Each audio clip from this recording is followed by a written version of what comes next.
নমস্কার বন্ধুরা, আমি মধুমিতা। ওয়েলকাম টু দেশি ডিশেস। আজকে আমি বানাবো কাতলা মাছের একটি রেসিপি। কাতলা মাছ তো আমরা অনেক রকমভাবে খাই, কিন্তু এইভাবে যদি আপনারা কাতলা মাছের রেসিপিটি তৈরি করেন, এর স্বাদটা হবে একদম অন্যরকম। এর জন্য আমি নিয়েছি কাতলা মাছের পেটি। এতে আমি লবণ মাখিয়ে রেখে দেবো। কোনো রকম হলুদ আমি এখানে ব্যবহার করব না। আপনারা যদি আমার চ্যানেলে নতুন হন, আমার চ্যানেলটিকে প্লিজ সাবস্ক্রাইব করবেন, লাইক, শেয়ার, কমেন্ট করবেন। পুরো ভিডিওটি দেখার অনুরোধ রইল।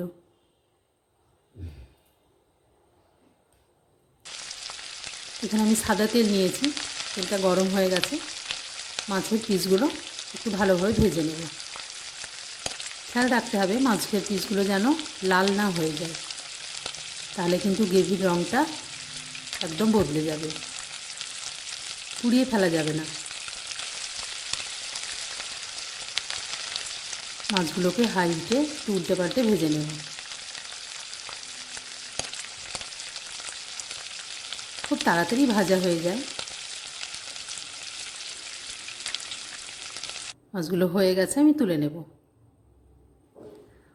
ওই তেলের মধ্যে আমি দিয়ে দিয়েছি শুকনো লঙ্কা, তেজপাতা এবং গোটা গরম মশলা, দারচিনি, লবঙ্গ, এলাচ। গরম মশলাটা খুব গন্ধ ভালোভাবে বেরোতে থাক। এদিকে আমি একটা মশলা তৈরি করে নেব। পেঁয়াজ এবং রসুন ভালোভাবে মিক্সিতে পেস্ট করে নেব। আপনারা চাইলে এর সঙ্গে আদাও পেস্ট করে নিতে পারেন। সেই পেস্টটা করে আমি তেলের মধ্যে ঢেলে দিয়েছি। একটু ভালোভাবে কষিয়ে নেব। একটু কষানো হয়ে গেলে দিয়ে দেবো এখানে 2 চামচ পরিমাণ আদা বাটা।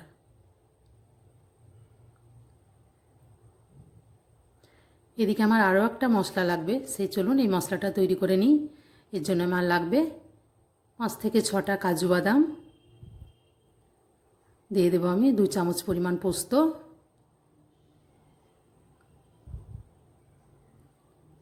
এবং 2 চামচ পরিমাণ চারমগজ। জল দিয়ে খুব ভালোভাবে মিহি করে একটা পেস্ট তৈরি করে নেব। সেই পেস্টটা এবার আমি এখানে ঢেলে দিলাম।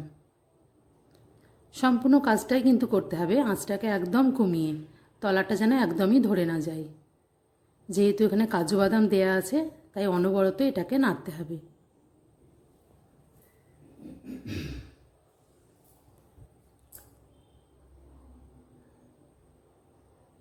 একটু কিছুক্ষণ পরে দেখা যাবে যে তেলগুলো ছাড়তে শুরু করেছে। এবার এখানে আমি দিয়ে দিলাম 1 চামচ পরিমাণ ধনে গুঁড়ো। আমি এখানে জিরে গুঁড়ো ব্যবহার করিনি, আপনারা চাইলে 1 চামচ জিরে গুঁড়োও দিতে পারেন। এখানে কোনো রকম হলুদ বা লাল লঙ্কা গুঁড়ো কিন্তু আমি ব্যবহার করব না। একটু ঢাকা দিয়েছি, দেখুন তেলটা উপর থেকে ছেড়ে গেছে।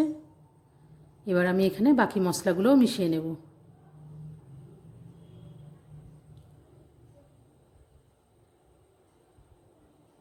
নিয়েছি 2 থেকে 3 চামচ টক দই। টক দইটা ভালো করে ফেটিয়ে ঢেলে দেব।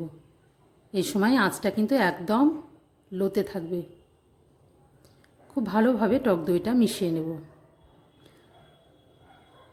যত সময় ধরে আস্তে আস্তে মশলাটা কষানো হবে, ঠিক ততটাই খেতে সুস্বাদু হবে এবং তেলগুলো কিন্তু ছেড়ে যাবে মশলা থেকে। দিয়ে দিলাম পরিমাণ মতো লবণ এবং খুব সামান্য পরিমাণে চিনি। যেহেতু এখানে টক দই দেওয়া আছে, তাই চিনিটা খুব সামান্য পরিমাণে দিয়েছি। দেখি বুঝতে পারছেন এর তলাটা ছেড়ে যাচ্ছে, মানে মশলাটা কিন্তু অনেকটাই হয়ে গেছে কষানো, উপর থেকে তেলও বেরিয়ে গেছে। এবার আমি দিয়ে দেবো মশলা ধোয়া 1 কাপ মতো জল। খুব বেশি ঝোল এখানে রাখবো না, গা মাখা গ্রেভি আমি তৈরি করব, তাই জলের পরিমাণটা খুব কম দিয়েছি।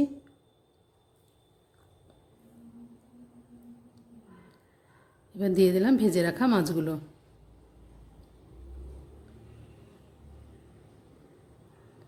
ভালোভাবে মশলার সঙ্গে মিশিয়ে নেব।